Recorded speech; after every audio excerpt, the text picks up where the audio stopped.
For years, the biggest argument in football wasn't who the best player was, it was what was missing from him. One trophy, one specific, stubborn, gold trophy that refused to show up, and then, on a December night in Qatar, it did. People call that night the moment Messi won everything. That's not quite right, it's the moment he stopped needing to. Here's how it actually works. Let's start with the basic confusion. Messi had already won almost every individual prize football hands out, 8 Ballon d'Ors, league titles, Champions Leagues with Barcelona, by any normal measure. His career was finished, in the best possible sense, but football doesn't measure greatness by club trophies alone, it measures it by country, and for Argentina, there's only one trophy that counts, the World Cup. Win it, and you join a club of 2, lose every final you reach, and you join a much larger, much sadder club of almost.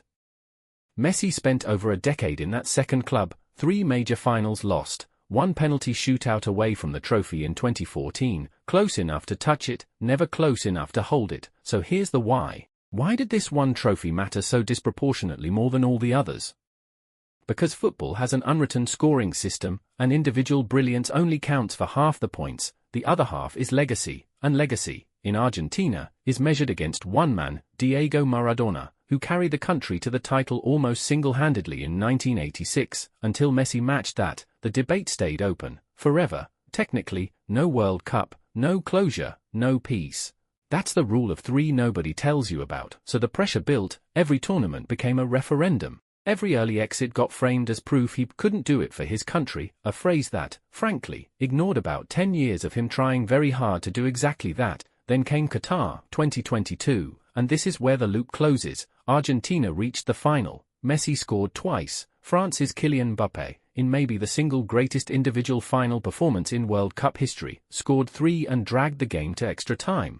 Then penalties, Messi scored again in extra time, Argentina won the shootout, 3 goals from Messi in one final, a hat-trick from the opponent. A penalty shootout to settle it. If you'd written that as fiction, an editor would have sent it back for being a bit much. And just like that, the trophy that had defined his entire career narrative simply stopped being a story. He lifted it. The debate that had followed him for a decade closed in real time, on camera, in front of the world.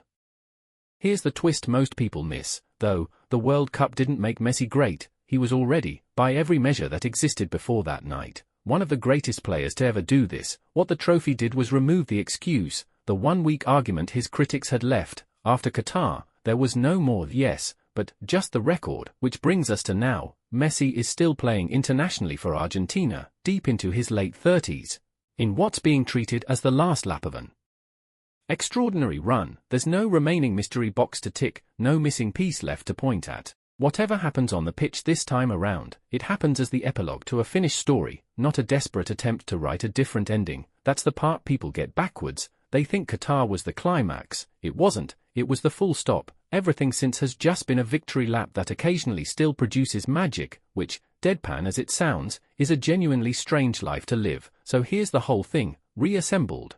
Messi spent years being measured against a trophy and a ghost, Maradona's shadow, and a cup that wouldn't come. The pressure wasn't really about skill. It was about an unfinished argument that football, stubbornly, refused to let go. In Qatar, across the most dramatic final the tournament has ever produced, that argument ended, not because he became better, because the last excuse ran out. The story didn't need a sequel, it got one anyway, and that's just a bonus now. The game didn't change, you did. You're welcome. Subscribe if you like this, it really means a lot.